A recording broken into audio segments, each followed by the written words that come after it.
bouton est rouge. Le bouton est rouge, validé. Le trauma. Magnéto, Serge. 3, 4. Allô? Passe-moi Boltès. C'est votre dernier mot? Semble bien que c'était toi, hein? Avec ton vieux accent de chanteur de rap hip-hop. Hey mon ami, t'aimes ça manger des pétates? Un grand pouvoir implique de grandes responsabilités. La vache, je comprends pas un mot de ce que vous racontez. Allez-y, excusez-moi, reprenez depuis le début, je vous écoute. Vous savez, moi je crois pas qu'il y ait de bonnes ou de mauvaises situations. On m'a pissé sur la gueule. Oh Zinedine, pas ça Zinedine. Hey, salut tout le monde, bienvenue au Happy Mess 2000, le podcast qui remonte le temps. Aujourd'hui, on est là pour parler 2005, mais je ne suis pas tout seul. Je suis avec mon équipe bout de bois, comme d'habitude, à commencer par Robin. Salut tout le monde. Salut Robin, comment tu vas? Mais écoute, ça va pas trop mal. Je regarde ton carnet, t'as une petite chronique. Ça a l'air bien de se passer là. T'as pas vu le nombre de pages Ça que j'ai promet. tourné avant de remonter ma chronique? Non, ça devrait aller. Ok. Ça va être supportable. Tabata, bonjour. Bonjour.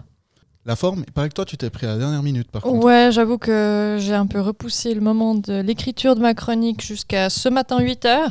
Il y a vraiment que moi qui suis scolaire ici. Ouais, on peut dire ça comme ça. Primaire. Plus cohérent. Non, effectivement, j'ai pris un peu plus de temps que d'habitude pour me mettre dans le travail. Mais j'y suis arrivée finalement. Et Donc, je suis tout bon. Là, vous le voyez pas, mais elle a un t-shirt des plus beaux effets, quoi, avec des tomates. Et les tomates. C'est marqué Il pomodoro. Ouais, effectivement. Effectivement. J'apprends l'italien grâce à toi. Ah bah écoute, je suis très contente de pouvoir te faire apprendre des nouveaux mots dans une langue étrangère. Merci. Félicitations. Ah, mais grazie. Bonjour Réan. Je dois vous transmettre le message de paix suivant. Coucou. Pour ceux qui ont la ref. J'espère j'ai que vous la l'avez ref. tous la Oui, ref. j'ai la ref, mais je crois que tu vas en parler plus tard. Un petit peu. Yes. Comment Ouais. tu vas, Réan? Ça va bien, merci. Au top? Ouais. Toi aussi. Bah ouais, c'est nickel. D'autant Pour plus une fois qu'on lui qu'aujourd'hui... pose la question. D'habitude, je dis 15 fois coucou et, Non, je, et dis puis pour- on s'arrête là. je disais pour une fois qu'on te pose la question comment toi tu vas, Ouais, avant que tu te vexes. Je suis pas vexé. Laissez-moi tranquille. Je vais bien, surtout si vous me laissez parler. D'accord. Parce qu'on a une invitée exceptionnelle aujourd'hui en la personne d'Héloïse Margot. Bonjour Bienvenue. Héloïse. Bonjour. Pardon. Comment tu vas? Ça va et toi? Ça va très bien, merci de demander. Enfin, quelqu'un qui De me pose la poli. question. Héloïse, elle vient vers nous pour nous présenter un projet. Et Exact. j'espère que pour l'instant, t'es pas choqué par l'équipe. Il y en a un, c'est mon cousin, donc c'est ok. Ah, ça va. Spoiler, c'est la cousine de Robin. Présente-nous ton projet. Donc, t'es metteuse en scène de théâtre, actrice, tu fais tout apparemment. Ouais, je fais tout approximativement, mais je fais tout. Mais du coup, je pensais commencer par vous dire que c'est une pièce de théâtre philosophique. Et du coup, Oh. on peut se poser la question de comment on en vient à faire du théâtre philosophique. Mhm. Et en fait, c'est assez simple. C'est qu'un jour, vous voyez, en plein milieu d'une après-midi très studieuse, je me dis, putain, je vais jamais avoir de job dans la vie. Et du coup, la conclusion en est venue, bon, quitte à pas avoir de job, autant faire n'importe quoi de cool. Et du coup, je me suis dit, bah viens, on fait du théâtre philosophique. Et là-dessus, c'était parti. Du coup, je me suis mis à faire du théâtre. Je suis à peu près entre 9 et 15 heures de théâtre par semaine. Oh yes. Ouais, prochaine nuit complète prévue pour 2028. Il y a une jeune maman qui m'a dit, t'es une malade. Je pense qu'on peut... Ouais, c'est suffisant. c'est C'est suffisant. représentatif. Voilà, mais du coup, donc, je me suis mis à faire pas mal de théâtre et donc tout est parti pour la petite anecdote. J'ai une obsession un peu malsaine pour Socrate. Wow. Je pensais pas C'est qu'on allait hyper- partir dans ce genre de discussion. C'est hyper niche comme obsession malsaine. Socrate, pas Socrates, le footballeur. ouais, tout à fait. C'est... Merci Robin. Mais du coup, Je les confonds tout le temps. C'est comme Pluto et Pluton. Non, c'est Platon et Pluton. mais en fait, les deux existent. Pluton, c'est le dieu de la mer. Non, le dieu des morts. Et Platon, c'est un Non, mais philosophe. Ah bah merci. Je le savais, mais... Ouais. Mais du coup, déjà, qu'est-ce que vous savez sur Socrate? Oh, Il est grec. il est ancien. C'était faux ce que j'ai dit. Il est grec ancien. Merde, il reste quoi? Attends, Il est moi je philosophe. sais jamais lequel des deux a fait le truc sur la grotte. Si c'est Socrate ou si c'est Platon. Bah, justement, je vais y venir parce que je pars du postulat qu'en fait, on sait très peu de choses sur Socrate. Enfin, commun, comme ça, quand tu fais de la philo. Moi, je suis une nerd, donc évidemment, je sais plein de trucs sur Socrate. Notamment qu'il avait 3 fils. Bref, on s'en fout. Du coup, mais en fait, le Il truc... avait pas un chien aussi. Non, ça, c'est les cyniques. Parce que les cyniques, sachez qu'en fait, ça vient du fait qu'ils dormaient dehors et que, du coup... Ça vient du chien, bref, on s'en fout. Mais du coup, Moi, T'as c'est amené dit que je connais quelqu'un- quel rapport. T'as amené quelqu'un beaucoup trop intelligent. Tu sais, tu sais tellement plus de trucs que Clément. Moi, là, non, tu sais ce que tu es en train de faire là. C'est mon université à moi. Ça. pardon, faut m'arrêter parce que C'est sinon une je vais, masterclass. je vais être inarrêtable. Mais du coup, Socrate, généralement, les gens ils savent 2 trucs. C'est effectivement, il est grec, c'est un philosophe. Ça va faire 3. Bravo Héloïse, tu sais pas compter. Et il est mort. Parce qu'en fait, Ah ouais. le truc. Pardon, c'est moi qui fais tomber des trucs. Sorry. Du coup, il a été condamné à mort.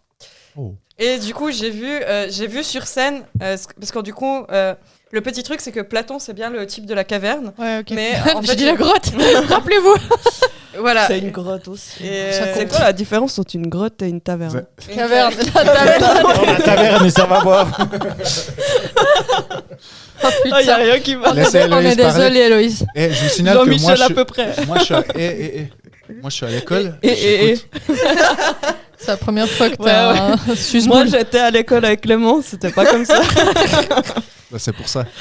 C'est pour ça que j'en suis là. C'est à cause de toi. Bah, du coup, en gros, en fait, une fois, donc, il y a eu plein d'apologies qui ont été écrites. Et les apologies, c'est en fait des gens qui ont écrit sur justement son procès et qui étaient là. Wesh, vous êtes trop des bolosses, vous avez tué Socrate. Très gros résumé. Et notamment, on connaît Socrate grâce à Platon. Car Socrate n'a jamais rien écrit, en fait. Et c'est sa particularité parce qu'il disait que écrire quelque chose, c'est déjà trahir sa pensée. Ok. Voilà. Faut accepter qu'il y a des gens qui sont encore plus fous que moi. Du coup, une fois, je suis allée voir, toujours parce que je suis une grosse nerd, la mise en scène de l'apologie de Socrate de Platon, parce qu'il y a aussi celle de Xénophon. Bref, 2 types, ils ont écrit à peu près la même chose, mais il y en a un qui a écrit 88 pages et l'autre 11 pages. Du coup, celle de Platon est plus intéressante pour ça. Et on a retenu beaucoup celle de Platon. Mais en gros... C'était 11 pages et facile à lire ou... Non, parce que c'était 88 pages. Et que aussi, C'était plus complet, peut-être.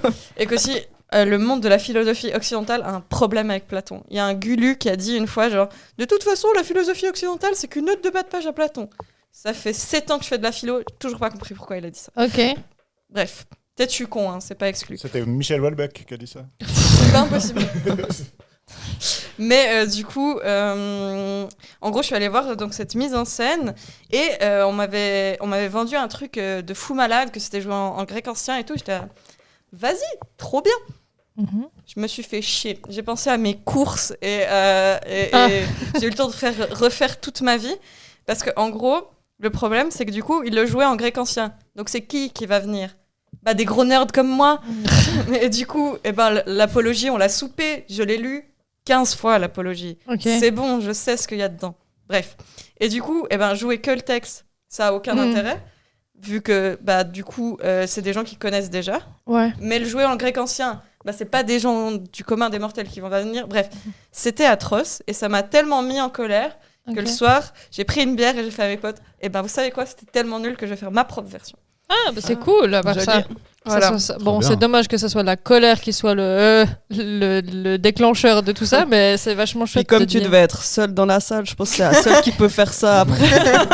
T'imagines le ou les pauvres acteurs qui étaient sur scène puis qui voyaient juste une nana dans le fond qui disait « Oh bon, j'ai oublié mes carottes, merde !» Le pire, c'est qu'on était plein parce qu'on n'est pas Vous êtes nombreux. Il y a une communauté qui passe inaperçue dans le paysage. Suffit d'aller à l'uni, bref. Et du coup, Elle nous prend vraiment pour des teubés là.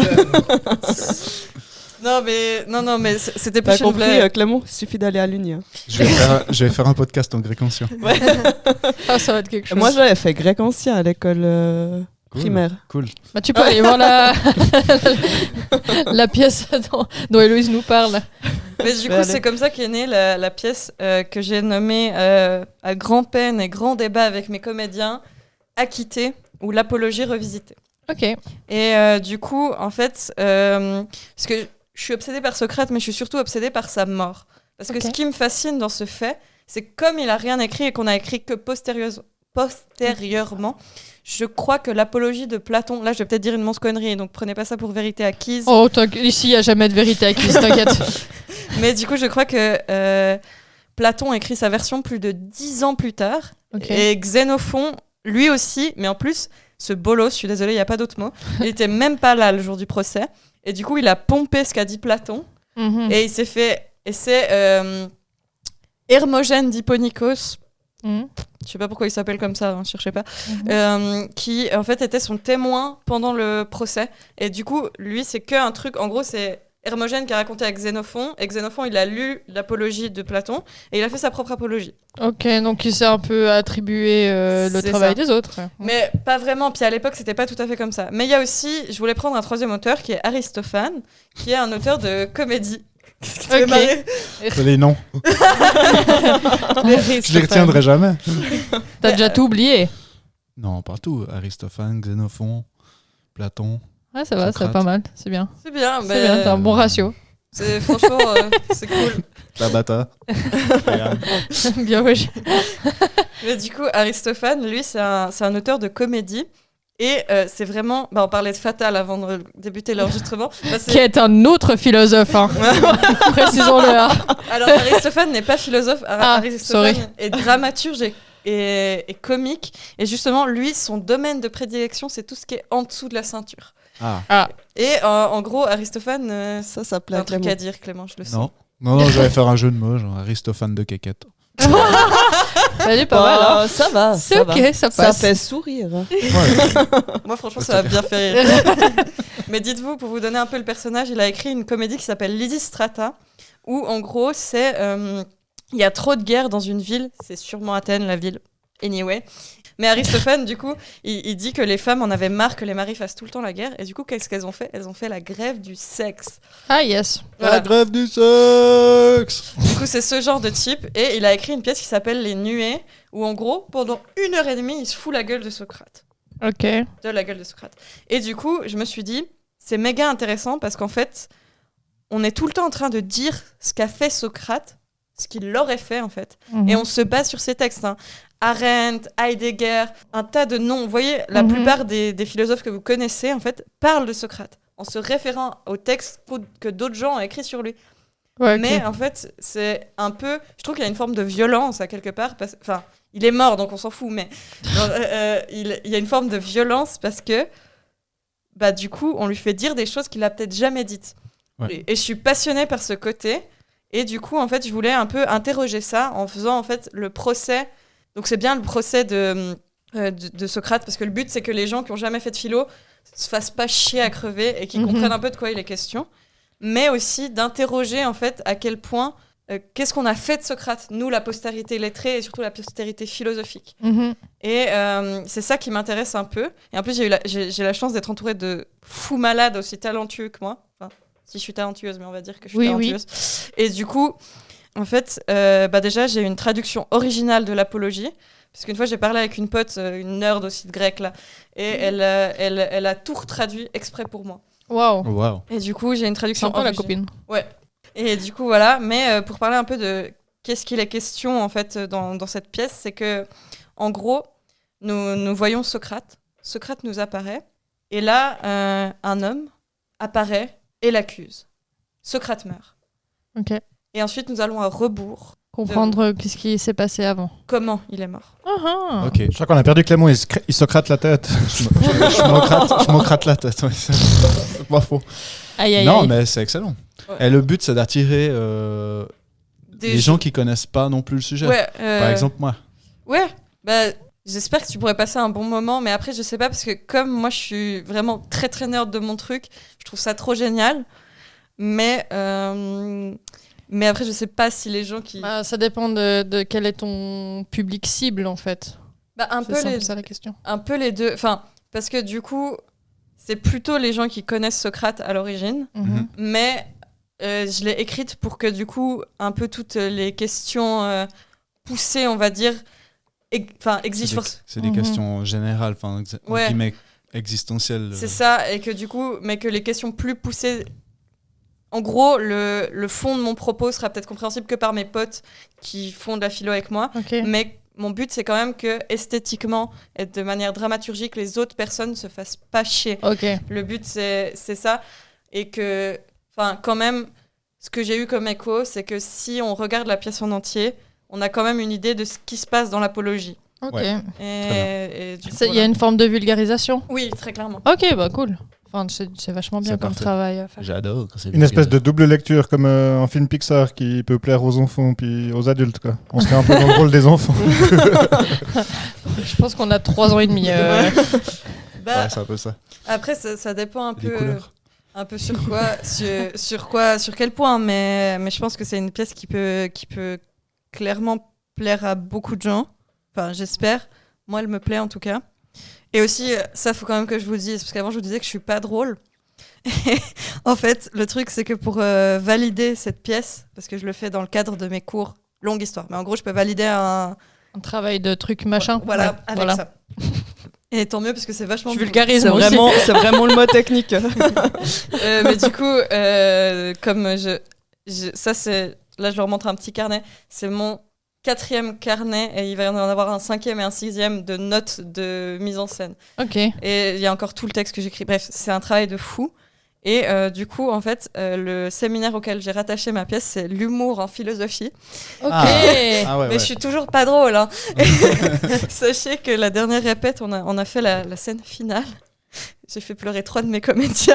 Ah merde. Du coup, Ah ouais. c'est pas une pièce marrante si jamais vous désirez venir la voir. C'est pas une pièce pour les enfants non plus. Parce que je pense que Il y a des eux, gens à poil. Il y a des morts. presque à poil. Juste peut-être comme c'est un peu de la promo. Donc, nous avons un compte Instagram qui s'appelle La Troupe du Prytanée. Tout ça. Le Prytanée, c'est... Waouh, c'est une blague tellement chiante.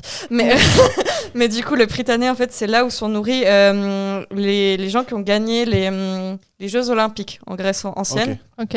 Et en gros, c'est un peu la raison pourquoi Socrate a été condamné à mort. Enfin, en très gros, il y a 10 000 raisons. Il y a 10 000 rêves. Non, mais moi, je résume ça maintenant, après avoir lu 12 fois l'Apologie. Socrate, il a été condamné à mort parce qu'il était casse-couille. Simplement. Mais Je pense que tu peux le dire dans la pièce. mais t'inquiète, c'est bien le sous-texte. Ouais, ok. Toujours condamné à mort des gens casse-couilles ou pas. Ça serait cool. C'est pas Sinon, ça. il y aurait plus grand monde. Hein. Je suis pas sûr qu'on sera encore vivant après tous ces saisons de podcast. Mais du coup, en gros, le Prytanée, donc, ils sont nourris. C'est un bâtiment dans lequel un peu ils habitent et ils sont nourris par l'État. Et du coup, en gros, en Grèce ancienne, d'abord t'es condamné, genre ah, Jean-Michel est coupable de ça. Mhm. Et après, on te demande quelle Jean-Michel en Grèce antique, un peu drôle. Oui. Après, on te demande quelle peine te semble juste pour toi-même. Donc, tu Ok. peux choisir ta propre peine. Et Nice. ce foufou dingo de Socrate, il a dit la peine qui me revient de droit, c'est d'être nourri au Prytanée. Donc, en fait, c'est une récompense, c'est pas une condamnation. Ok. Et c'est là-dessus que tout le monde a fait Vas-y, toi, on va te Va tuer. chier. Et du Ah, coup, ok. c'est pour ça qu'on s'appelle la troupe du Prytanée. Et Ok. pour l'instant, comme date fixe, on joue le 12 mai à la Grange de Dorigny, même si on n'a plus le droit de le dire comme ça, je sais pas pourquoi. Mais Ok. au théâtre de la Grange, dans le cadre du festival Fécule, donc sur Lausanne. On joue aussi au Vide-Poche à Lausanne Ok. aussi, le 21 novembre 2026. Et j'essaye de jouer dans un théâtre dans la région plutôt yverdonnoise le 26 juin. Mais pour l'instant, je galère à trouver un théâtre. Mais voilà. Mais si vous voulez suivre les actus, il y a le compte Insta. Ok. Trop bien. La Merci troupe du beaucoup. Prytanée. Ouais. Et puis, il faut aussi mettre en avant qu'elle recherche un théâtre où jouer entre juin et novembre. S'il vous plaît. Non, mais cool, vachement. Je trouve que le point de départ de ton projet est vachement chouette de se dire je peux faire mieux.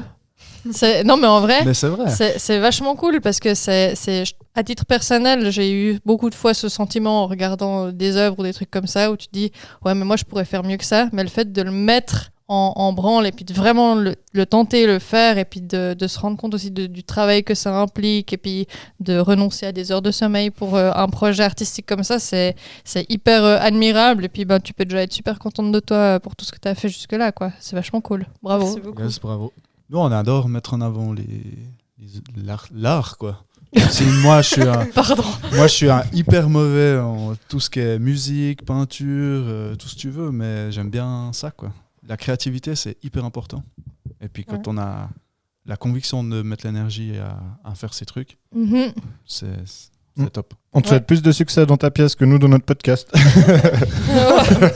Bon, ça va. Non. Ouais, ça va, des milliers quand même. Ouais, t'abuses. T'abuses. Héloïse a fait une vanne en disant tu parles du nombre d'épisodes ou... Non, on n'a pas encore des milliers d'épisodes, on est à 55, quelque chose comme ça. Peut-être pas encore. Faudra qu'on fasse la fête du 100e épisode si on y arrive un jour. Ouais, peut-être, mais bon, je sais pas si tu seras encore là. Le on était peut-être... c'est vraiment dur. Non, je sais pas, tu vois, si on vise dans 10 ans, t'auras quoi, 70?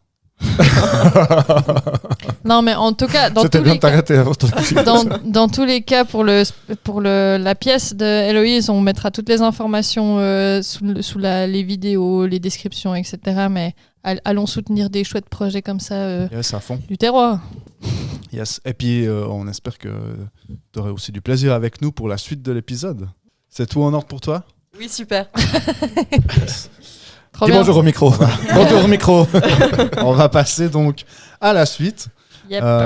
Parce qu'on est là pour parler aussi de 2005, l'année 2005. Et je vais vous faire une petite mise en contexte. 2005, elle commence le 1er janvier en Suisse par un abaissement de la limite de taux d'alcoolémie tolérée sur les routes. Qui passe de 0,8 à 0,5 pour le 1000. 0,5 2005, ça... Non, de 0,8 à 0,5. Oui, non, mais en fait, c'est nul ce que j'ai dit. Enfin, tu pourras couper si jamais, mais c'était juste pour dire que 2005, ça finit par 0,5 et puis ils annoncent le 0,5. Ouais, non, c'était vraiment de la merde. Ouais, c'était une bonne vanne. Décidément, l'humour est de famille, allez. Apparemment. Sorry, c'était gratuit. J'essaie de prendre ça avec philosophie. J'ai l'impression que je prends plus cher que j'emmène des membres de ma famille. Je trouve qu'on devrait faire un tournus comme ça, puis chaque fois, c'est un peu comme si t'as la cible qui te désigne. Sorry, comme le tuteur allumé, pas de soucis. En tout bien, tout honneur. Non, mais c'était en plus vraiment une vanne de merde. Donc, pour le 1er janvier et la limite d'alcoolémie tolérée, j'avais mis en lien aussi une autre loi qui change en 2005. La retraite des femmes passe de 63 à 64 ans et il n'y a aucun lien entre les deux lois. Le 14 février, lancement de la plateforme YouTube.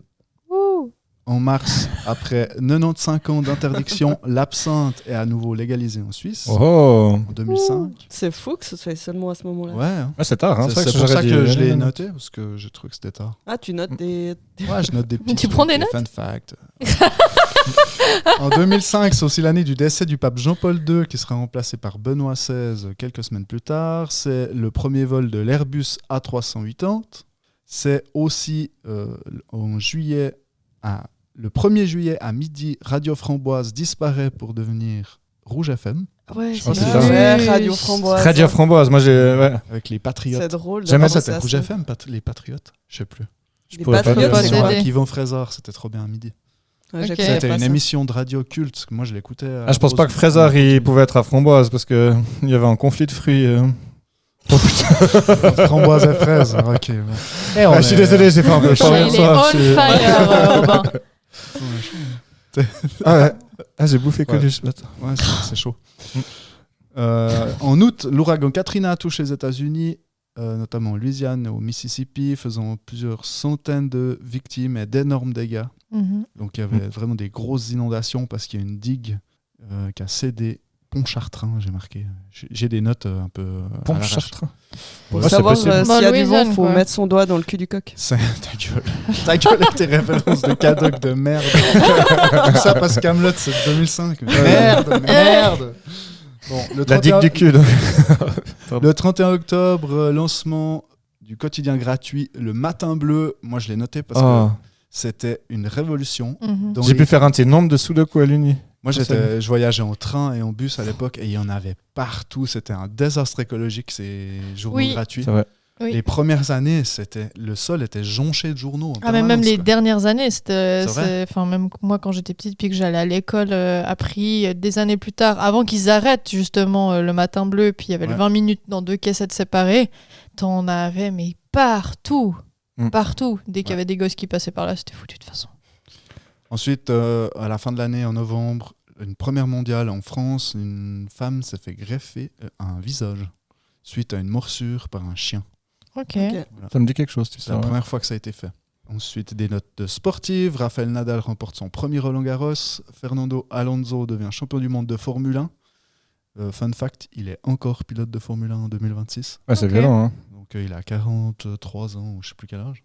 Un truc comme ça. En novembre, il y a un fun fact suisse, c'est qu'il y a eu ce fameux match où l'équipe de Suisse a été jouée en Turquie pour sa qualification à la Coupe du Monde 2006. Perforation de l'urètre de Stéphane Grichting. Ouais, il y a eu. En fait, ça s'est terminé Scandale. par une énorme bagarre générale, surtout amorcée par les Turcs. Okay. Mais genre le staff proche des joueurs, hein, pas juste des supporters, mais vraiment l'équipe turque. Déjà les joueurs sur le terrain, c'était déjà pas cool, mais surtout les entraîneurs, tu vois, les gens vraiment de l'équipe, si tu veux. Le mais... staff turc. Genre les attaques. Mais le staff Stéphane suisse Grichting. où ils sont entrés sur le terrain pour aller taper les joueurs. Non, il y a sur les joueurs suisses. La gabegie. Parce que les Suisses sont qualifiés pour la Coupe du Monde à leur place ou à l'Euro. C'est-à-dire c'était la Coupe du Monde. C'était pour la Coupe du Monde. Ouais. Ok. Et puis Stéphane Grichting a en effet été hospitalisé à la suite de ses blessures. Et puis l'équipe de Turquie a été empêchée de se qualifier pour l'Euro ou la Coupe du Monde suivante. Ok. Ouais, ils ont été punis, quoi. En termes de télévision-série, en France, c'est la première diffusion de Super Nanny. Super Nanny que j'ai croisé et salué sur la rue Aldimont à Yverdon une fois. Et je jure que c'est pas un gag. Je vous promets. La première. La première, c'est vrai. Tu peux pas croiser des gens à Yverdon déjà. Je vous jure. Metallica a joué à Yverdon. J'ai croisé Super Nanny, je l'ai reconnue. Ou alors elle m'a dit c'est moi, puis c'était pas elle. Ça, c'est possible. Elle a dit que c'était elle. Mais elle a dit que c'était elle. Ouais. Non. J'étais accompagné d'une ou deux personnes, mais que j'ai jamais revu depuis, donc je peux pas prouver ce fact. Mais je vous jure que c'est vrai. C'était à ton époque. Et même que quand j'étais à l'Uni, j'ai marché sur la une aussi. Le matin bleu. C'était un gars que je voulais faire avant mais que j'ai pas osé. Puis après je t'ai pas laissé. Enfin bref, tu couperas tout ça. Tu ralentis le rythme. Il n'avait déjà pas. Ouais, on est sur un faux plat montant là. Super Nanny, fin de Super Nanny, début de Kaamelott sur M6. En série américaine, c'est du lourd. Supernatural, How I Met Your Mother, Grey's Anatomy, The Office et Prison Break. C'est aussi la fin de Ma famille d'abord. Je sais pas si vous vous souvenez de cette série. C'était génial, oui. La famille de Black, là, incroyable. Ouais, Michael Kyle et son fils Junior Kyle, qui est un abruti. Mm-hmm. Ça m'a beaucoup fait penser à ma famille. Donc moi, je suis Junior, hein, c'est pas mon fils. Ok. Ah, la balle perdue. En France, c'est la fin de Undo Stress. Je sais pas si vous vous souvenez de cette série. Oui, c'était une espèce de. C'est un truc espagnol, donc. Hein. Espagnol pour les jeunes filles de 17 ans. C'est une école de danse. C'était ridicule. Aussi les jeunes hommes, je pense. Ça pouvait plaire à plein de monde. C'est sérieux? Bah, je sais pas. Bof, je sais pas. C'est pas parce que ça ne te plaisait pas à toi que ça plaisait pas à d'autres gens. Ouais, c'est clair. Des danseurs. Ouais, Par éventuellement exemple. des danseurs. Mais bon, il y avait pas beaucoup de danse. C'était surtout du drama, quoi. Oui, bah oui. Bon, bref, en cinéma, c'est une année riche pour les grands réalisateurs avec Batman Begins de Christopher Nolan, Star Wars épisode 3 de George Lucas, Sin City de Bob Rodriguez et Quentin Tarantino, King Kong de Peter Jackson, La guerre des mondes de Steven Spielberg, Match Point de Woody Allen, Charlie et la chocolaterie de Tim Burton, Kingdom of Heaven de Ridley Scott. Sin City, il y a Tarantino qui était dedans? Ouais, il a co-réalisé avec Bob Rodriguez. Voilà. Pas mal. Et à part ça, il y a aussi eu Harry Potter et la Coupe de Feu. Et j'ai appris que, en fait, en anglais, c'est Fire Goblet. The Goblet of Fire. Goblet, c'est un nom anglais, quoi. Écoute, c'est comme je peux pas te faire le. C'est un gobelin qui a une forme de verre. The Fire Goblet. The Fire Goblet. C'est la Coupe de Feu, quoi. Il y a aussi eu Le Secret de Brokeback Mountain, Brise de Nice. Oh putain, deux salles, deux ambiances. Brise de Nice, c'est Brise de Nice. Aïe, aïe, aïe. C'est chaud, ça. Pardon. Aïe, aïe, aïe. Mr. and Mrs. Smith, Les poupées russes, 40 ans toujours puceau, et La marche de l'empereur. Le truc sur le pingouin. Là. On passe vraiment de. Du coq à l'âne pour pas dire le pingouin. En musique, c'est les premiers succès de Grégory Le Marchal avec la chanson Écris l'histoire. Et les derniers. Ouais. Oh, mais non, c'est l'année suivante. Je me suis dit, rien, Robin, pas le mucoviscidose, il ne sort pas. À part ça, ce que je me rends compte, c'est vrai. qu'il est vraiment hyper célèbre, ce Grégory Le Marchal. En Ouais. fait, la mort, ça l'a rendu légendaire. Finalement, le Ouais. prénom Grégory en France, il y a sorti. un petit truc. hein. Quelle horreur. Putain.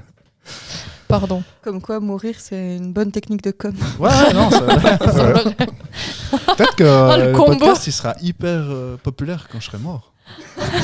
Mais les deux n'ont pas eu Ouais. des carrières fleuves, quand même, malheureusement pas. Oh putain, stop. Oh là là. Ah, Oh là là. Bref, donc oui, Grégory Le Marchal, gros succès, oui. Oui. En effet. C'est aussi les débuts de Rihanna avec Pound de Replay. elle arrive que en 2005. Ok. Shime, une histoire de love. Ça s'écrit L-U-V. Oui, T'es obligé de te caresser le téton quand tu le dis. L-U-V. C'est love. Mais je connais pas la chanson, donc je peux pas Ah, vous la merde. chanter. C'est aussi l'année de tubes horribles comme Call on Me de Eric Pritz, Le Oh. Monde Parfait de Ilona, Ah. Axel F et Popcorn de Crazy Frog, Oh putain. Ouais. Durch den Monsoon de Ah. Oh nom de Dieu. et Caravane de Raphaël, que je déteste. Non, Sérieux mais à part Elle est ça. cool cette chanson-là. Déteste cette chanson. Ok. Et 2005 Soit. en musique, c'est Amel Bent, Gorillaz, James Blunt, You're Beautiful, Shakira, Pussycat Dolls, Matt Pokora, Coldplay, Black Eyed Peas. Voilà, c'est un peu... XY, c'est hein, un peu Coldplay, les je groupes. crois. Oui, Coldplay, Ouais. c'est l'album XY. Moi, j'ai aussi noté que c'était aussi l'année de l'album de System of a Down, Mesmerize. Et Hypnotize ou bien elle a sorti les Non, deux Mesmerize. Seulement Mesmerize. Hypnotize, c'était avant. Et puis Ok. Gorillaz avec Demon Days, l'album Demon Days. Ouais, Ils magnifique. m'ont marqué, moi. Voilà, c'était la rétrospective 2005. Merci. Après ça, en principe, je dois faire des jingles pour les lancements. Mhm. J'ai eu un petit problème, donc je vais vous raconter l'anecdote. J'avais prévu de faire des jingles grâce à l'IA. Et, Ça commence bien. ça s'est mal passé parce que j'ai fait un seul jingle plus ou moins fonctionnel et puis ensuite je me suis fait bannir par l'application d'IA parce que j'essayais de transformer des musiques existantes que j'avais téléchargées illégalement. Top. Donc Bravo. j'ai plus pu faire mes jingles. Donc le premier jingle, il est fait par IA. Les suivants, ils sont faits un peu par moi, mais vraiment bricolés à l'arrache en dernière minute. Donc ne m'en Comme tenez quoi. pas rigueur. Mais on va commencer par Tabata pour ta chronique. Volontiers. Et là, t'as un vrai jingle qui déchire. Mais c'est quoi un jingle qui déchire? C'est celui qui est fait par l'IA? Ouais. Ok. Mais si jamais, c'est bien de privilégier ta créativité propre, Clément. Mais t'inquiète pas.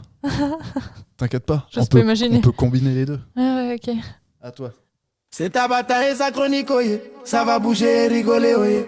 Ta bataille, y'a pas le choix, oye. Pour sa chronique, lève-toi, oye. On va bouger, bouger. On va bouger, bouger. Tous ensemble, on va bouger, bouger. On est ensemble, on y va. Hey.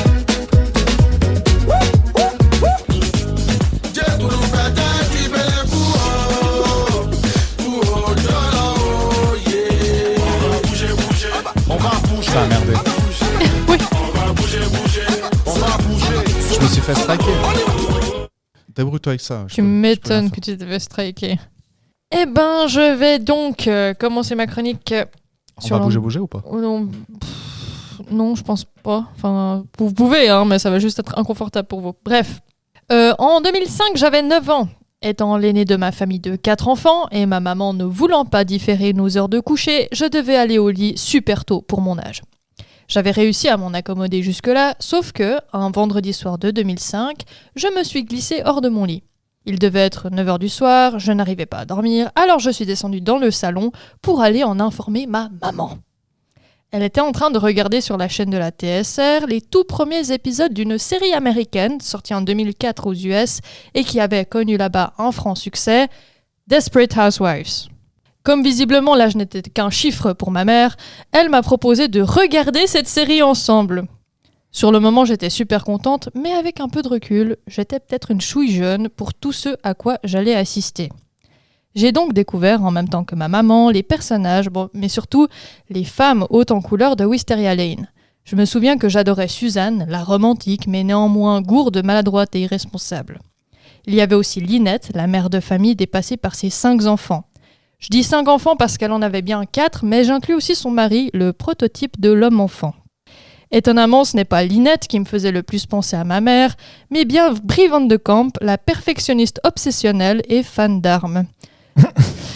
Tu m'étonnes que j'ai des névroses. Et puis, il y avait aussi Gabrielle, la petite mannequin fashionista.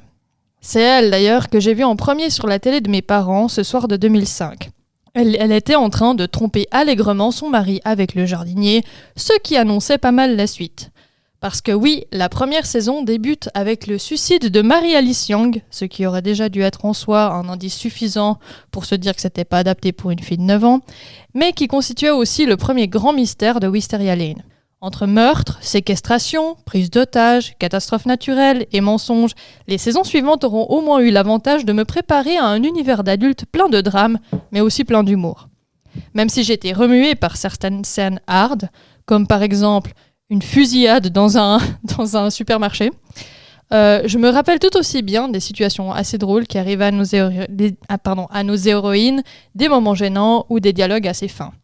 C'est vrai que j'étais peut-être un peu jeune pour regarder tout cela au début, mais j'en garde un souvenir fantastique. Parce que Desperate Housewives, c'était la toute première série que je regardais toutes les semaines avec ma maman.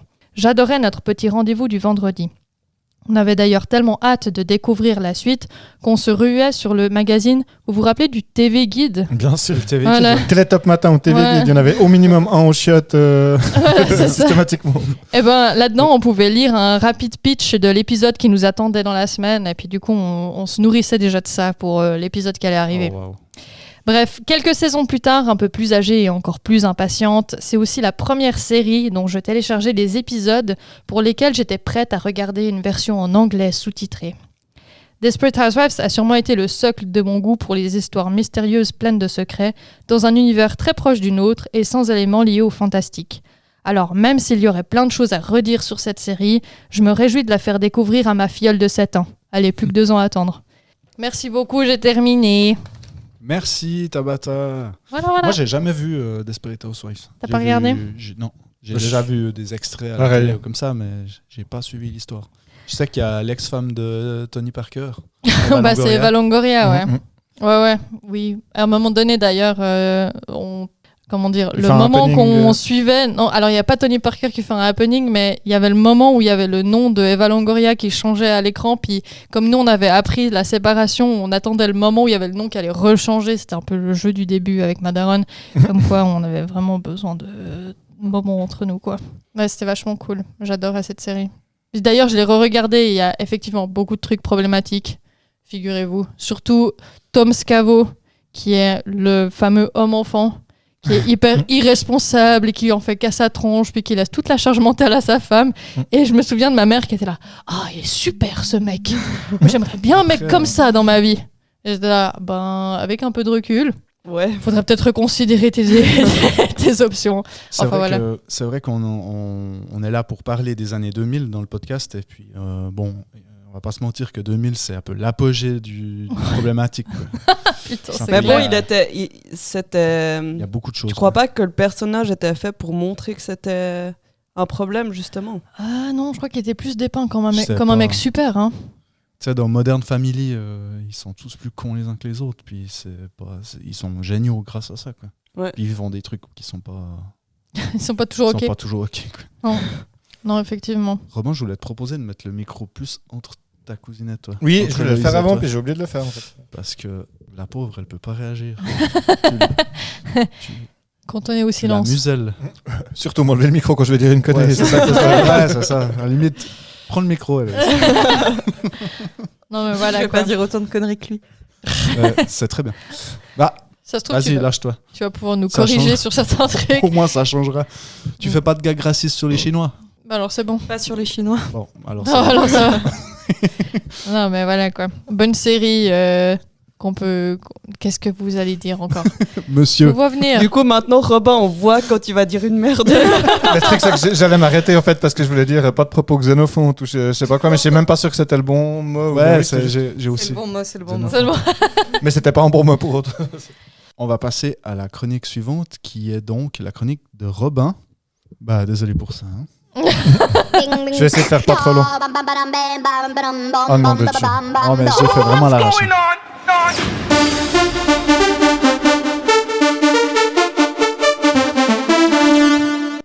Je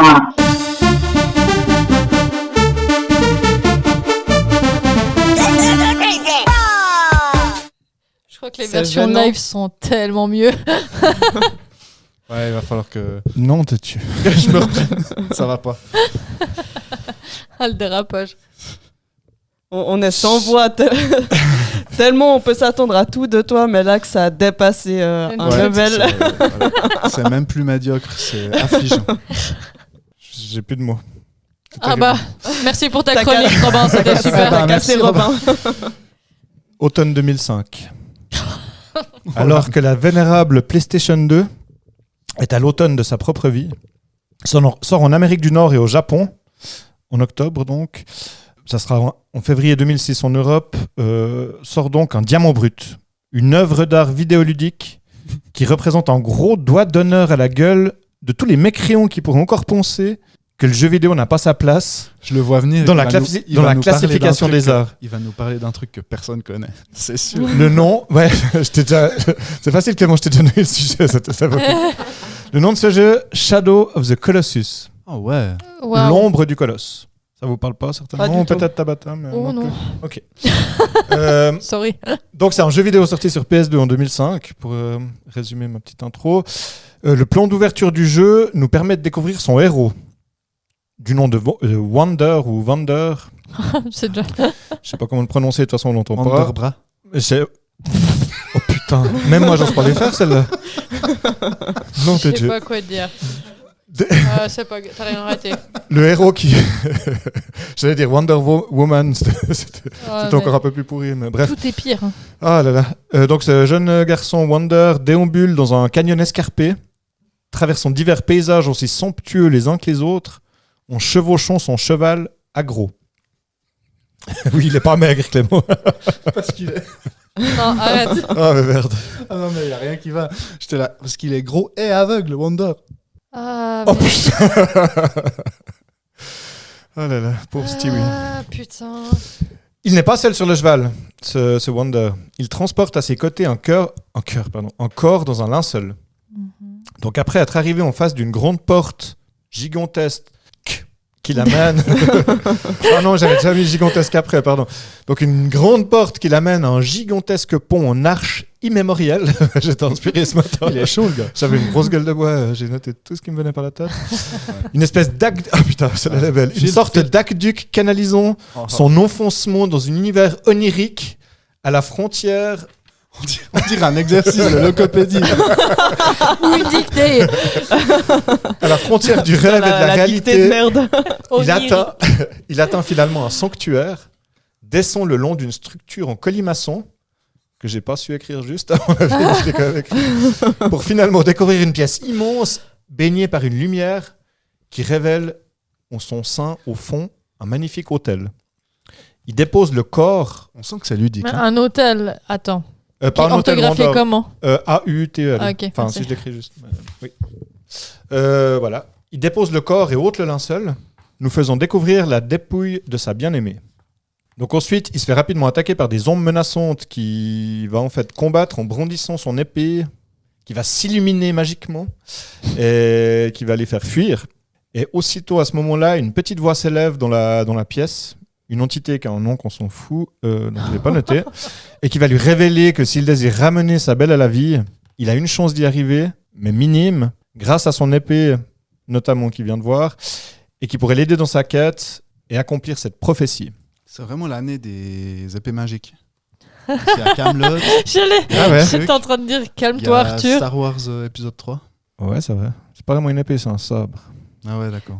Hashtag le chien.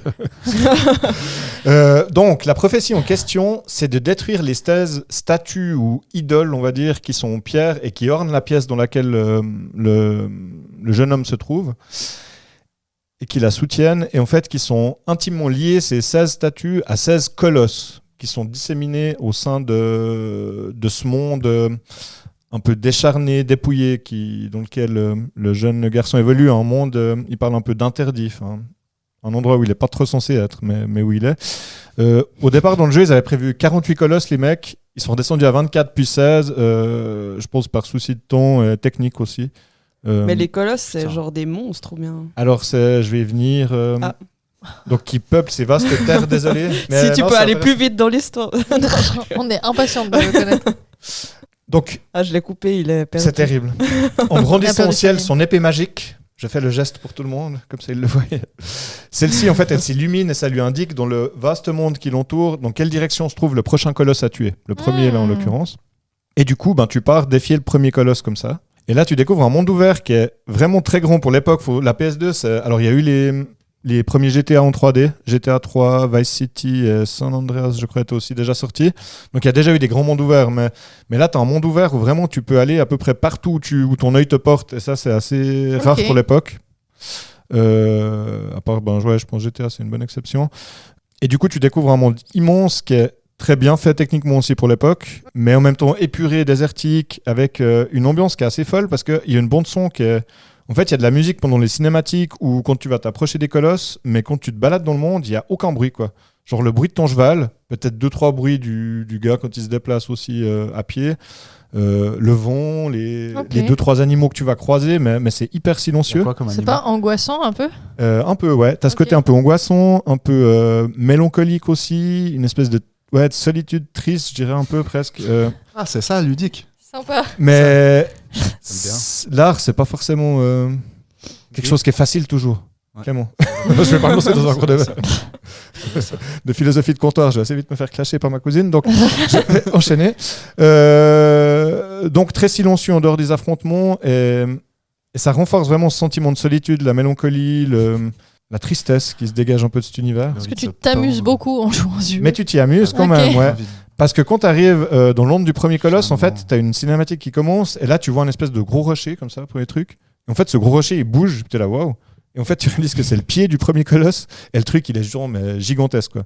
Donc, en fait, c'est un jeu où c'est pas du tout un jeu de baston où t'enchaînes à frapper des touches pour déglinguer des types les uns après les autres. En fait, il est juste magique dans le sens où il a une approche assez différente du jeu vidéo comme les gens l'imaginent, quoi, en fait, le conçoivent. Là, c'est vraiment, tu prends ton temps, c'est vraiment une ode aussi à admirer le monde dans lequel tu te balades, à prendre vraiment le temps de parcourir, de t'en imprégner.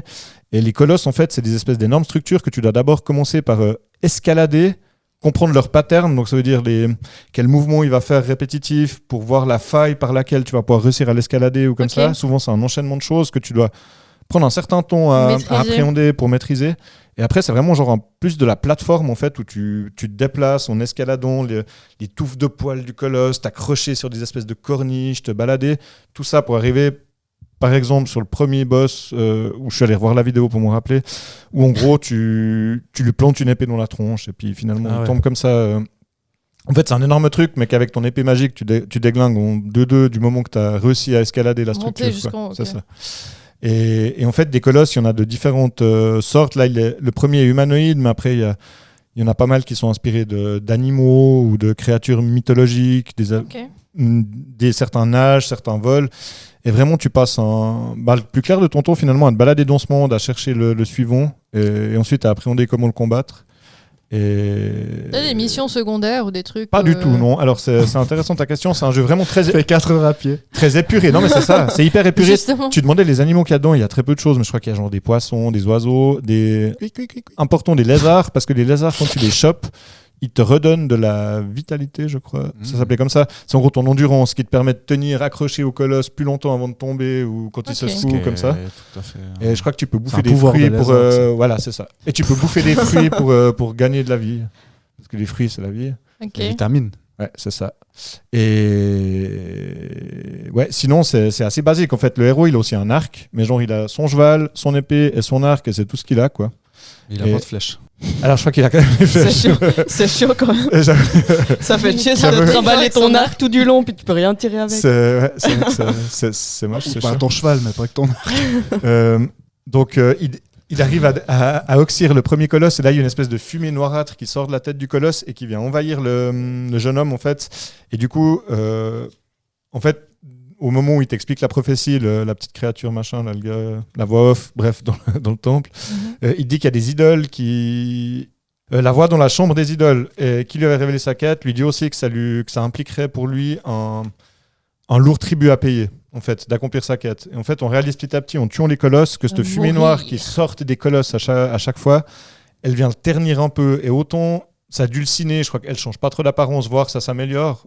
Mais elle a pas l'air de... Enfin, elle a pas l'air vivante, mais elle a pas l'air non plus... C'est pas non plus un cadavre en décomposition, quoi. Enfin, elle est encore clean. Mais lui, par contre, il devient de plus en plus sombre. Il absorbe, en fait, cette négativité ou cette espèce de... Un peu comme John Café. Ou le portrait de Dorian Gray, mais sauf que la peinture serait le jeu vidéo. Bref. Oui, mais après, il recrache John Café. Donc, petite... Tonto, il... Toto. Qu'est-ce que je dis non Toto à la plage.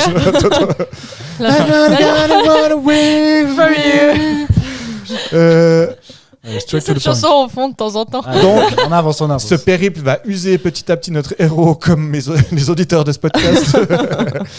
Et jusqu'au dénouement final que je ne vous révélerai pas. Donc, j'ai pris 2-3 petites notes qui vont peur prendre... que ça nous spoil. Ouais, c'est ça. J'ai plus de PS2, si jamais. Puis je pense qu'il n'y a plus personne qui a une PlayStation 2. Non, mais il est ressorti sur... les gens en il y a eu prison. un remake sur PS4, par contre. Robin cherche ses notes. Je tiens à dire que je connais ses yeux parce qu'il faut savoir qu'arrivé à un moment, Robin s'est acheté une nouvelle console et du coup il nous a filé sa PS2. Avec les T'as jeux. pu jouer Ouais. à... Non, parce que moi j'étais trop petite et je comprenais rien et ça me faisait très peur ce silence. Ouais. Il Ouais, faut bah imaginer, ouais. j'avais 7 ans quoi, mais je regardais mon frère jouer et je comprenais rien et j'ai juste compris qu'il y avait quelqu'un qui était mort. Voilà. Ok. Ouais, quand tu vois ça dans les yeux, à travers les yeux d'une petite sœur qui doit regarder ça. Je trouve que c'est Un peu hyper chiant. logique d'avoir un jeu vidéo où tu dis, en fait, les 3/4 du temps, je me balade seul. C'est triste, avec une ambiance triste. Puis c'est long. Je comprends pas le sens de En ton... fait, son truc, Il c'est te donne que- pas très Tu veux envie. dire que ça t'emmerde ou t'es content ou t'aimes vraiment bien? Non, c'est horrible. Bah je sais pas, peut-être que Alors, il y a c'est des ton gens qui avaient clairement ton point de vue et puis qui l'ont pas aimé. Je devrais l'appeler Coloscopie, ton jeu. Oh. C'est un truc... Bah non, qui te ça fait le cul, serait le 2 que t'appellerais coloscopie. Allez. Non, elle était mieux. Hein. Elle était mieux que celle de Clément. Mais oui, c'est typiquement le genre de jeu comme il y a eu Death Stranding de Kojima il y a quelques années qui ont été bien décriés par des gens alors que c'est pour moi des chefs-d'œuvre mais qui sont des jeux où effectivement t'as pas un gameplay de gunfight permanent.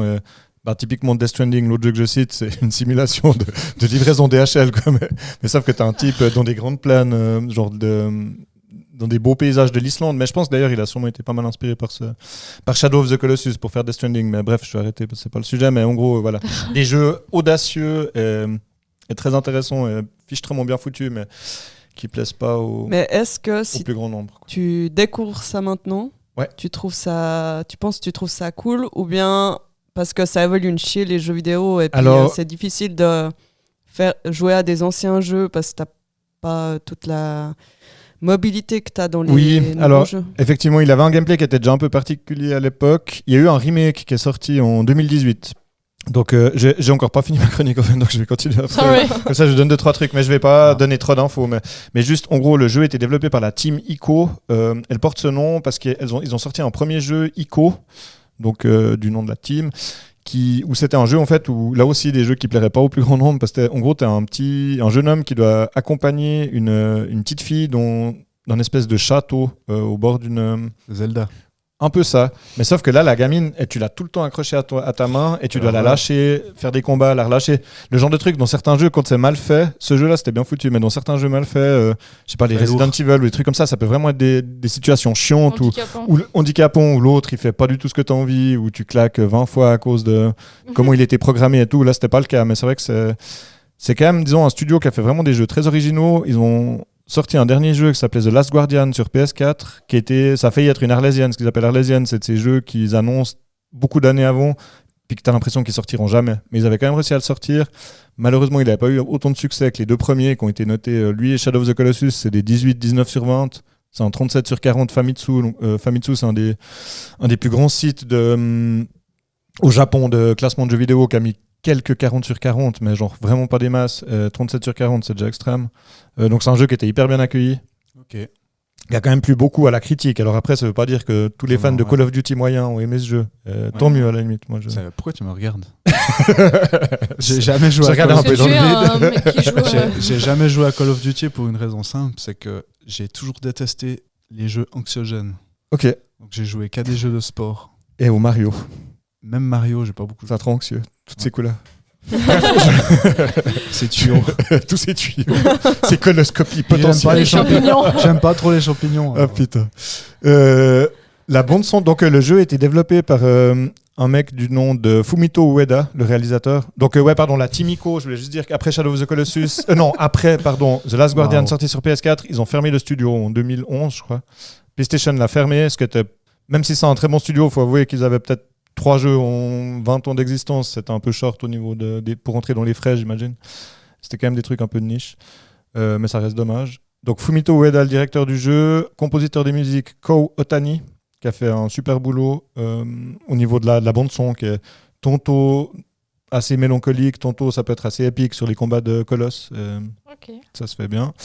Et donc il y a eu un remake en 2018 qui a été fait par Bluepoint Games. Bluepoint Games, ils ont fait notamment les adaptations au début plutôt des remasters des God of War, des Uncharted, des... Parce que t'as pas seulement 15 pages, t'as aussi des notes sur son téléphone. Ah, c'est Wikipédia, tu sais, j'avais donné une fois 10 francs, alors depuis... Bref, ils ont fait pas mal de remasters au début, et ils ont fini par faire 2 remakes. Je vous réexplique après peut-être la différence entre les deux, mais bref, ils ont fait Shadow of the Colossus en 2018, et ils ont fini par Demon's Souls, qui était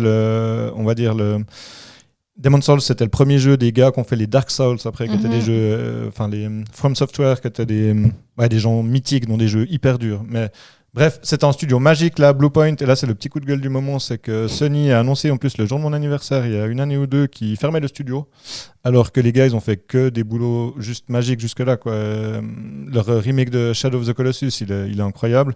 Donc ils ont tout refait. Différence entre remaster et remake, ça vous parle dans les jeux vidéo ou pas du tout? Le remaster, c'est la même chose, mais juste plus joli. Et puis en remake, gros, ils le refont à 0. C'est ça. En gros, le remaster, tu vas juste, par exemple, passer ton jeu en HD pour qu'il puisse tourner sur une nouvelle console, genre, je sais pas, la Switch, Shop, un remaster de... Tetris. Ouais, alors peut-être que Tetris, c'est pas un bon exemple, mais de jeux qui sont sortis sur les consoles précédentes et où, tu sais, en fait, t'as juste un petit lissage comme ça. Peut-être qu'ils vont refaire 2-3 petits trucs, même à la limite, le son un peu plus joli, mais en gros, c'est juste... C'est un travail un peu flemmard à côté du remake, quoi. Où le remake, vraiment, ils repartent à 0. Alors là, pour le coup, le remake de Shadow of the Colossus, ils ont quand même gardé le gameplay de l'époque. Donc là, c'est vrai que c'est peut-être un peu lourd maintenant. Tu posais la question, Réane, de la maniabilité. C'est vrai que c'est un peu lourdingue. Mais par contre, ils ont refait tout le graphisme. C'est un jeu qui était presque trop ambitieux pour son époque. Il était magnifique sur PS2. Mais c'était un jeu qui la mettait en PLS. La PS2, il y avait des chutes de framerate. Je sais pas si vous voyez ce que c'est, mais c'est en gros des gros ralentissements, des fois, des jeux qui saccadent beaucoup parce qu'il y a trop de trucs à l'écran et que la console, elle suit juste plus, quoi. Elle toussait, elle crachait ses tripes. Et là, le remake permet vraiment de jouer, je dirais, dans les meilleures conditions. Et si ma chronique, déjà, ne vous a pas endormi et en plus vous a suscité un certain intérêt pour ce jeu, je pense qu'il y a encore possibilité de le choper sur PS4 ou j'imagine PS5 maintenant, ça doit être sûrement rétro-compatible. Probablement. Et voilà. J'aime bien les jeux comme ça. Enfin, je pense que... Ouais, je pense qu'il pourrait te plaire, ouais. Malgré le côté un peu mélancolique, mais c'est pas anxiogène pur. J'avais l'impression que t'étais quand même un peu sérieux. Je sais pas. non, mais t'inquiète pas, je supporte bien la mélancolie. Le principe, ça va. Merci Robin. Avec plaisir. Merci. Parfait. Shadow of the Colossus. Shadow of the Colossus. L'ombre du colosse. Mais il y a un nom français ou il est le nom officiel? Alors je crois que le nom officiel c'est vraiment Shadow of the Colossus. Je l'ai toujours vu sous ce nom-là. Wikipédia a dit l'ombre du colosse en parenthèse, mais je pense pas que... Ou peut-être les Québécois ont fait une pochette. Ont peut-être fait une pochette pour eux. Ouais, c'est la version québécoise. C'est ça. Genre Tony Hawk, il l'appelle. Tony le Faucon. Bon, bref. Allez. En plus, j'ai fini ma liste de courses, donc on peut passer à Réane. À Cadoc.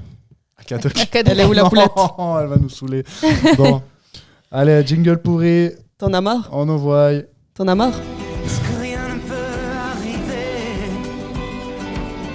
puisqu'il faut qu'il y ait une justice.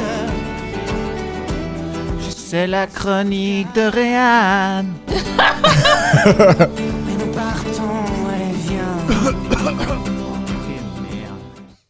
Ouais, c'est... Heureusement que t'as dit que tu détestais cette chanson de toute ton âme pour la attribuer à Réane, c'est vraiment pas cool. Pardon, c'était pas contre toi. Ah, ok. Non, mais de toute façon, vu le travail que t'as fait sur cette chanson. Ouais, non, je vais... C'est la chronique de rien. Je l'ai fait en me pinçant le nez. Hein. Officiel. T'as bien fait. Ouais, bah ça donne mieux, je trouve. Il y a de la réverb. Donc, en 2005, c'est le début de Kaamelott. Donc, les livres 1 et 2 des épisodes de 3 minutes 30 sont diffusés sur M6. Je voulais lancer des petits punchlines de Kadok pendant les chroniques, mais j'ai pas réussi à en faire beaucoup. Dommage. Ça se prêtait pas forcément bien, c'était un peu trop sérieux.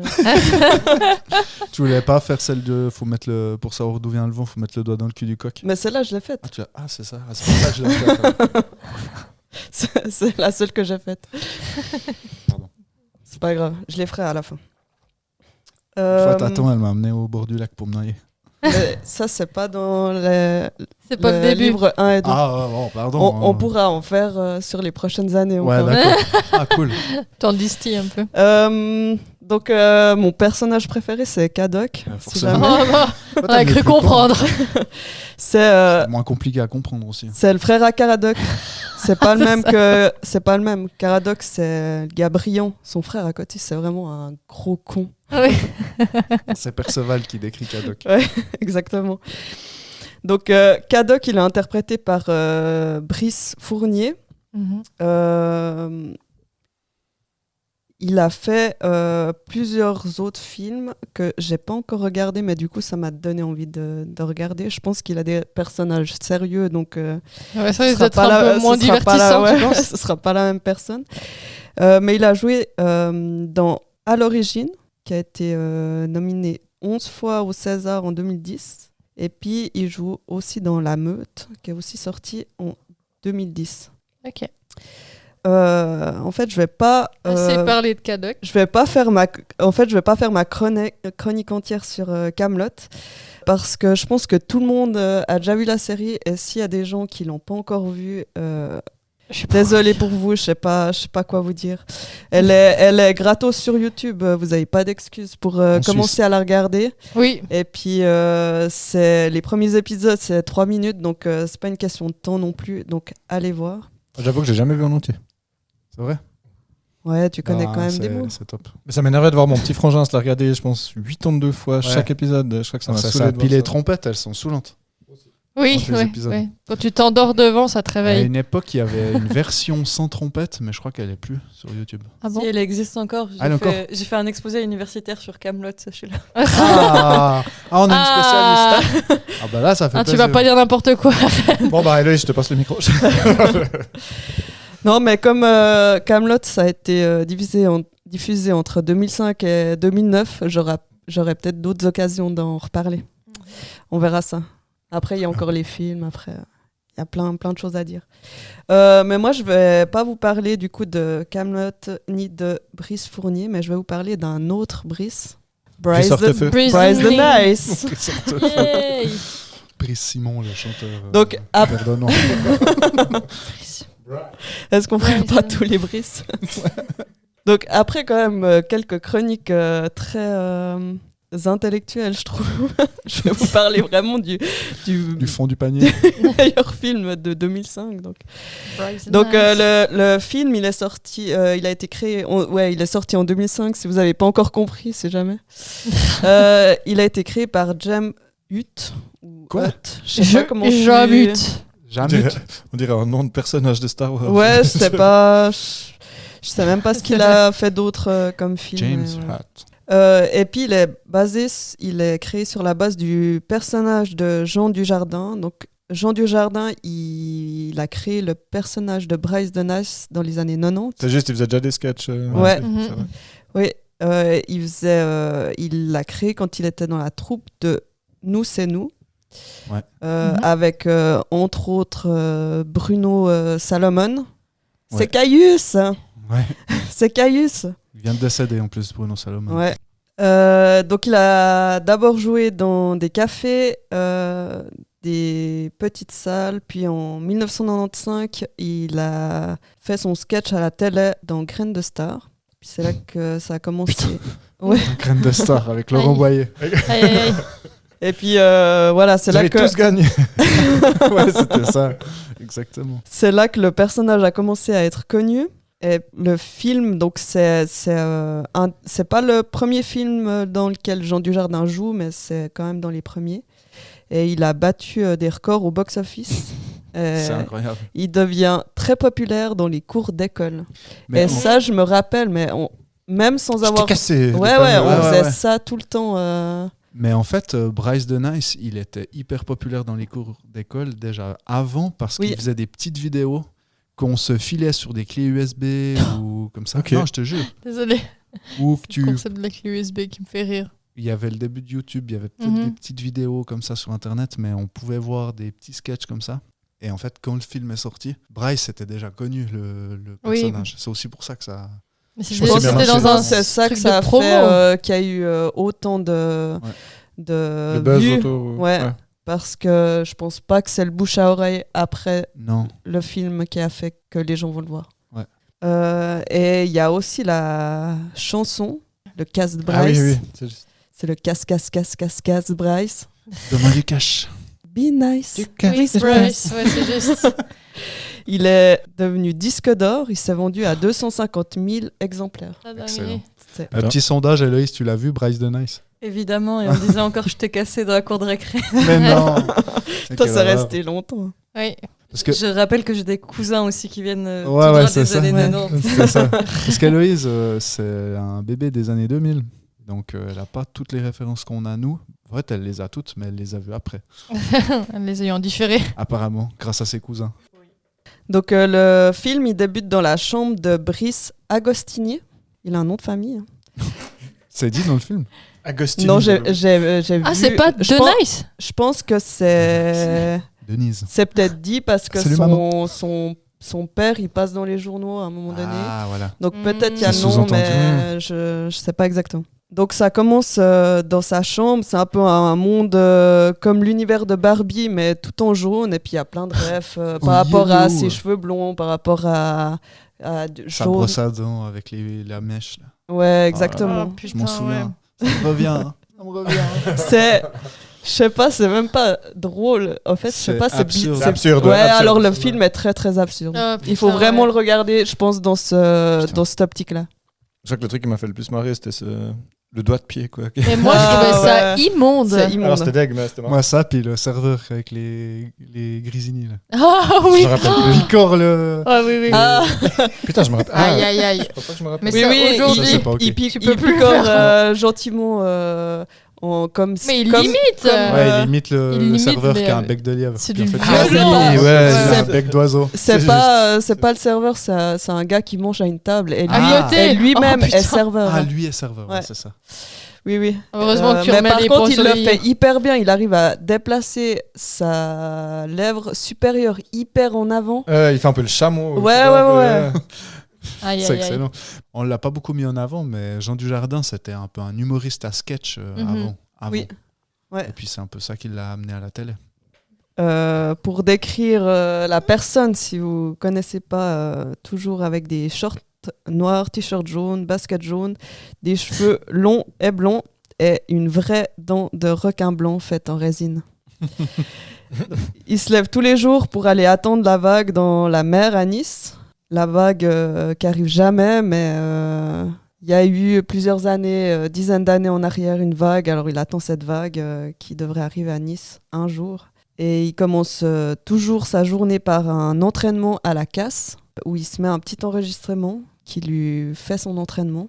Salut Bryce, ça farte, prêt pour la leçon de casse. Jambe gauche fléchie, droite tendue, comme si tu pissais dans un bocal.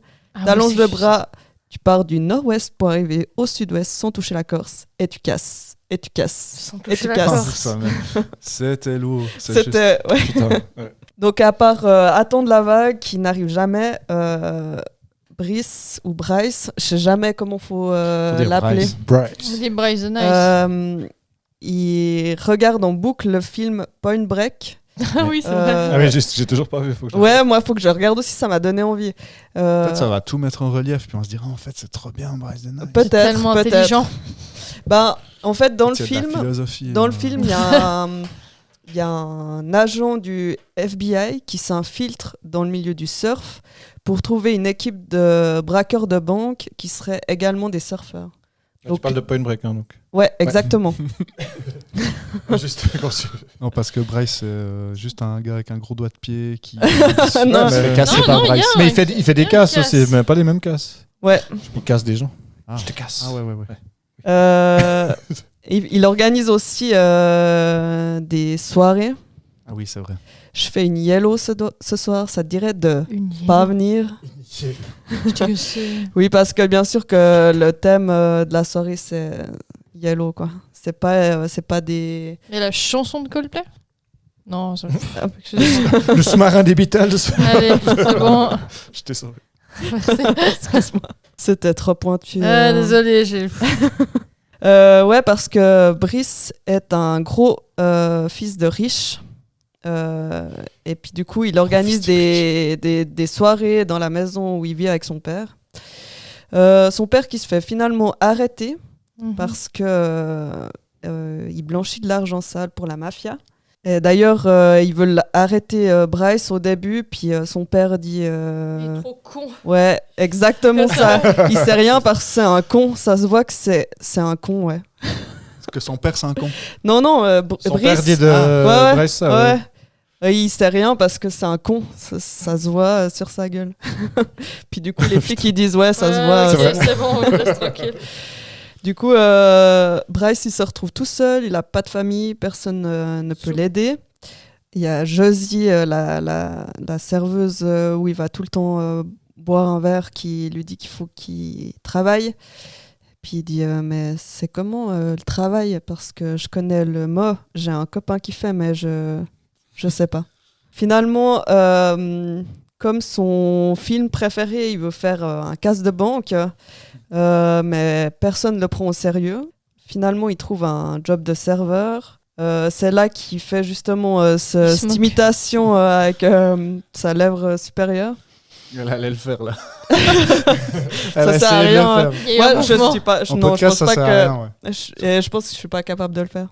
Finalement, il se fait virer du job et il retourne à la banque faire un braquage. En fait, là, ça part en comédie musicale et puis c'est là qu'il y a la chanson c'est le casse de Bryce. Parce que le casse, c'est le casse de braquage. Ensuite, la police arrive, un employé le fait sortir par un Velux.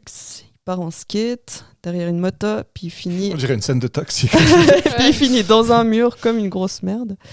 Et c'est là qu'à l'hôpital, il rencontre Marius, joué par Clovis Cornillac, qui a effectivement des énormes pieds en forme de gros orteils.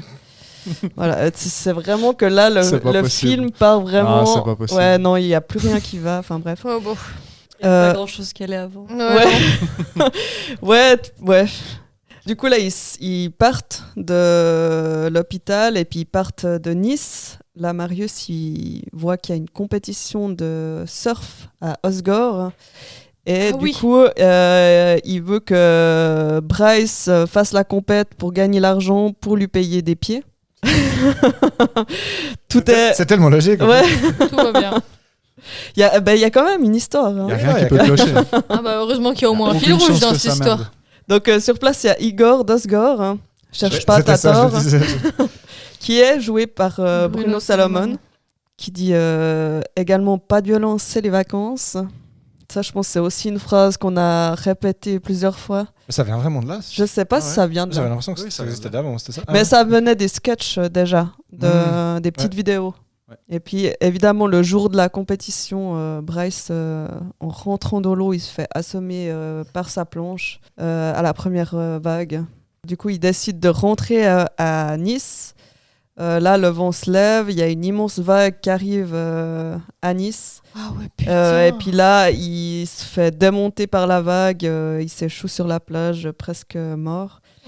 Et finalement, il y a Alice de Nice, une surfeuse qui arrive.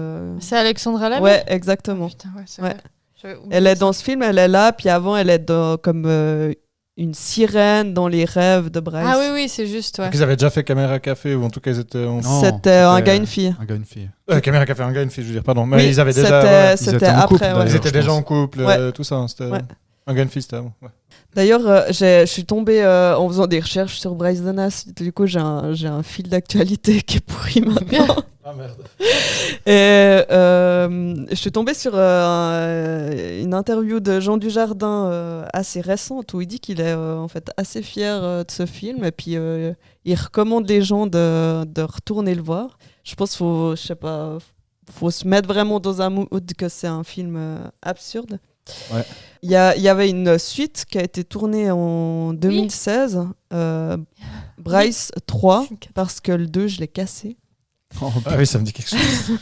Ouais, il y a Big Flo et Oli qui passe dedans. Ah ouais, putain, il y a vraiment rien qui va. Je l'ai pas vu. Tu l'as vu? Il y avait une chanson. Il y a une putain de chanson où il y a Bryce Dallas avec Big Flo et Oli et qui s'appelle Pour un pote. Et je viens de réaliser pendant cette chronique que, en fait, j'ai pas vu le film, peut-être ça a du sens, mais du coup, pourquoi ils ont fait un featuring avec Jean Dujardin pour parler d'amitié? J'ai pas compris. Trop bizarre. Ouais, mais c'est peut-être par rapport au film. Ouais, je pense que c'est par rapport au film. Oui. Oui, bah d'ailleurs, à la fin de la chanson, t'as Big Flo et Oli qui disent ah, mais maintenant on est potes. Puis lui, il leur répond genre ah, mais moi je vais pas être pote avec deux rappeurs de merde. Et puis il se barre. Enfin bref, voilà. Oui, effectivement. Ah, peut-être je regarderai quand même le 2. Le 3. Ouais, bah oui, les deux cassés. Voilà, et puis Jean Dujardin écarte pas l'idée de peut-être un jour refaire un film parce qu'il aime bien ce personnage. Après, c'est pas un projet. Hein. Oui, Robin, tu... Non, je suis resté muet. Justement, je voulais faire un gag par rapport au film muet qu'il a fait, mais je vois pas un truc intelligible à dire. Du coup, c'était ça le gag. Bryce Dallas en muet. C'est ça. Pas mal. En noir et blanc. Mais ouais, The Artist, t'as dit... en jaune et blanc. C'est ça, ouais. Qui paraît-il bien, ça n'a rien à voir avec le sujet. Voilà. Jean Dujardin. Du coup, je vais faire quelques citations de ce film et de ses sketchs. Oui. J'en ai pas beaucoup, hein. Mais il y avait été physiquement intelligente. Je pense que ça a été redit aussi pas mal par la suite par les gens. Si vous voulez un cours de surf, vous m'appelez pas, je suis en vacances. Tu sais, Natacha, t'es comme le H de Hawaï, tu sers à rien. Je t'ai cassé. Au restaurant, mets-moi plutôt un steak haché. Ouais, c'est monstre lourd. Non, pas dans l'eau, je sais pas nager. Enfin, si je sais nager, mais pas dans l'eau. C'est marrant comme ta tête va pas du tout avec ton corps. Ah ouais, ça, je me souviens, ça. Ce qui est adapté à beaucoup de gens. Oui.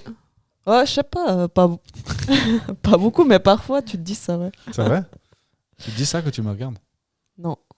En toi, il y a tout qui est bien en raccord. Ok, d'accord, merci. Voilà. Apparemment, il y a aussi Kelly Slater, un pro du surf. Hein? Non, il joue pas dedans, non. Okay. Mais il a parlé de ce film dans une interview et puis il a dit que c'était le meilleur film de surf. Mais ouais.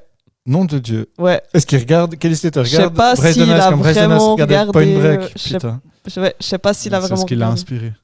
Kelly Slater, c'est quand même le mec. Il avait quand même un jeu vidéo à son nom, quoi, pour dire que c'était quand même une pointure. Quoi. Ah ouais, non, mais je sais pas quel âge il a maintenant. Il doit avoir 50 ans. Je pense. Et puis, il gagne encore des compètes, ou il en gagne encore il y a pas si longtemps que ça. Ah ouais, non, c'est une légende. C'est une bête. Ouais, alors je pense que quand ce gars parle de ton film, t'es content, quoi. Mais ouais, je sais pas s'il l'a vraiment regardé ou... C'est ironique. Ouais. Après, il n'y a pas beaucoup de films de surf, non? Il y a... du coup, il y a Point Break.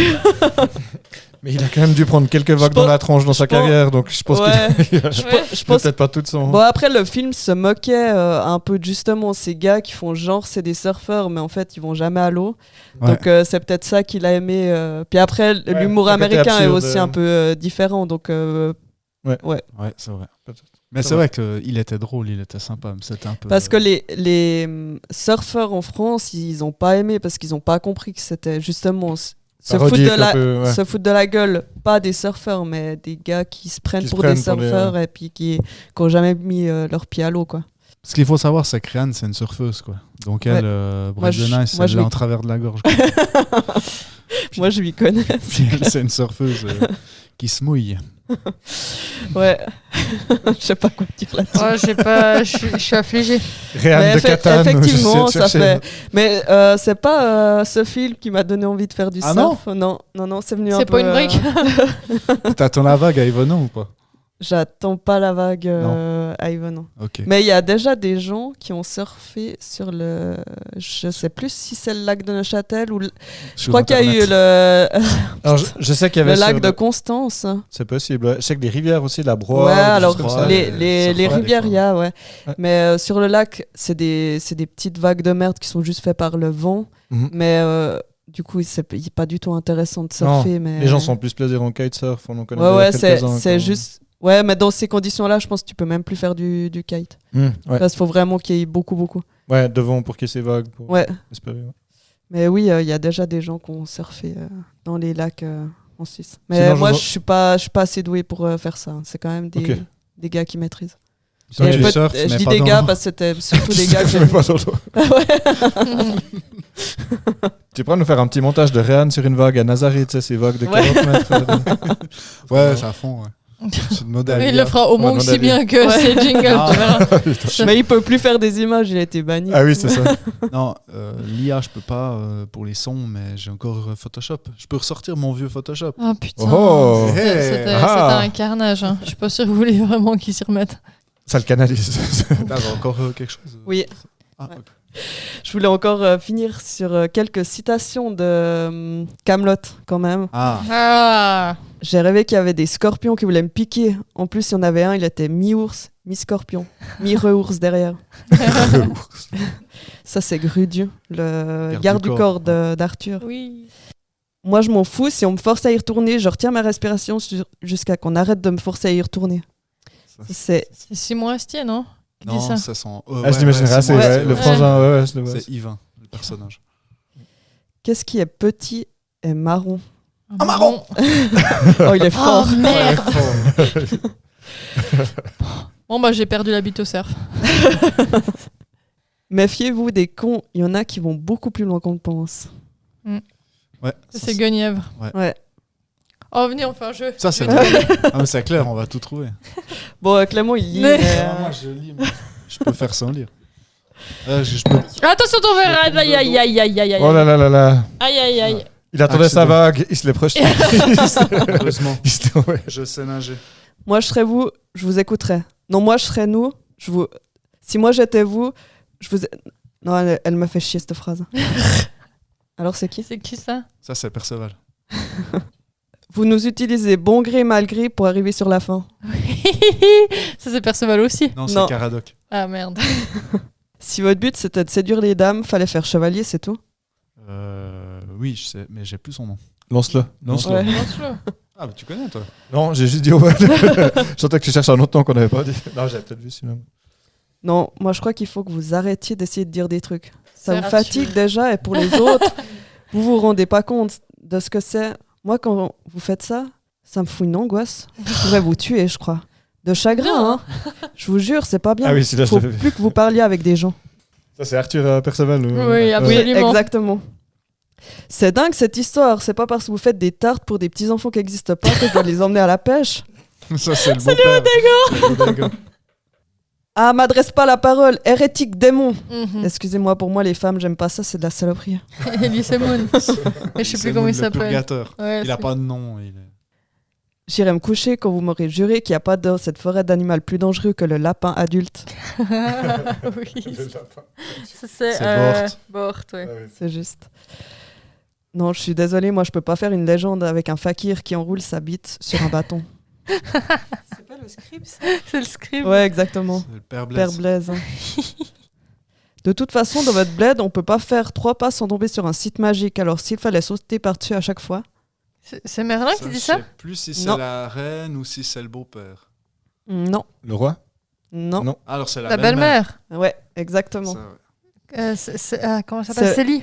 Ouais, Dame Célie. parce qu'elles avaient des plaques. Parce qu'elle était... oui, c'est juste. Elles ont des allergies. On fait marrer tout le monde avec nos chenilles de purée de fraises et nos couilles d'oursin aux amandes, je sais plus quelle autre saloperie. Ouais, je vois lequel, c'est le Romain. Ouais, c'est Caius. C'est Caius. Ça te fait rire cette fois. Ouais. Stop, c'est Caius. Si vous voulez le goûter. Ouais. vous venez boire un godet sauf ça si c'est un guet-apens. Non, c'est un godet. Excellent. J'ai le droit d'être 4 jours pas chez moi et après chez moi. Mais il y a du voyage qui se prépare. Et pour soigner les bêtes, il n'y a pas que ma tante, il y a moi aussi. Ça, c'est son copain. Ouais, ça, c'est mon préféré. Ouais, moi, je pense que j'ai un épisode, je pense, qui me fera rire aux larmes jusqu'à la fin de mes jours. C'est un épisode qui s'appelle Poltergeist, où il y a Lancelot et Arthur qui essayent d'enseigner le code. Le code des quoi avec les bâtons, là. Oui, exactement. Des éclaireurs. Le code des éclaireurs à Perceval et Caradoc. Faut pas parler. Un coup oui, 2 coups non. Oui, mais j'aime pas les harengs. Je pense que ça me fera toujours autant rire. Je l'adore. Voilà. La grand-mère est perchée sur le tabouret de ça. Oui, c'est ça, allez-y. Oui, c'est ça, allez-y. On dit on est dans la merde, venez nous chercher. Il lui fait un monstre truc. Puis il fait, non, mais il n'y a pas de raison. On est dans la merde. Ouais, mon épisode préféré. Si vous n'avez jamais vu un épisode de Kaamelott, allez voir Poltergeist en priorité. Ça, peut-être ça vous séduira. Moi, ça m'a à chaque fois. Moi, il y en a un qui m'avait marqué aussi. C'était celui où il est pas très drôle. Oh, wow. En fait, ici, moi, je le trouve hilarant, mais c'est pas... Enfin, il faut le regarder. C'est Perceval qui est à la pêche. Oui. Ah oui. Perceval à la pêche avec un fil, avec un Ouais. caillou attaché au bout du fil, juste pour tendre le fil. Ouais. Puis il explique ça à Arthur. Puis Arthur, il comprend pas pourquoi il fait ça. Puis lui, il dit, mais moi, en fait, ce que j'aime, c'est juste être assis dans l'eau avec ma canne à pêche. Ouais, il explique la méditation Ouais, en gros. Ouais, il est très... Et après, il dit, mais par contre, je me demande si les poissons, ils trouvent pas que je suis un con. Non, je sais plus comment ça va. Il y a toute une réflexion sur est-ce qu'ils me prennent pour un con, que j'essaye de les appâter avec un caillou. Est-ce qu'ils pensent que moi, je les prends pour des cons? Ouais. Je vois le truc. C'est hyper drôle. Voilà.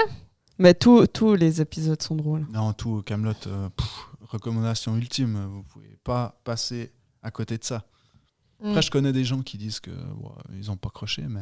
Ouais, il y en a plein qui arrivent pas à entrer dedans. C'est de l'or en barre. Ouais, je suis content de savoir qu'Héloïse, elle a même travaillé dessus, quoi. Fun fact, j'ai même rencontré l'acteur de Merlin au théâtre. Mais non. Chambon. Ouais, ils sont tous cool, hein. Ils sont tous très cool. Mais en fait, parce qu'ils avaient monté beaucoup des acteurs de Kaamelott avaient monté une pièce de Peter Pan. Ok.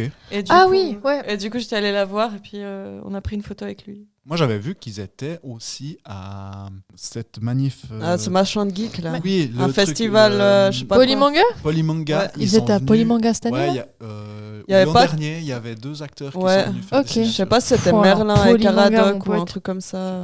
Bon, Mais c'est l'acteur qui joue Caradoc, Jean-Christophe Imbert, qui fait beaucoup la mise en scène d'Alexandre Astier quand il fait ses spectacles autres. Ouais.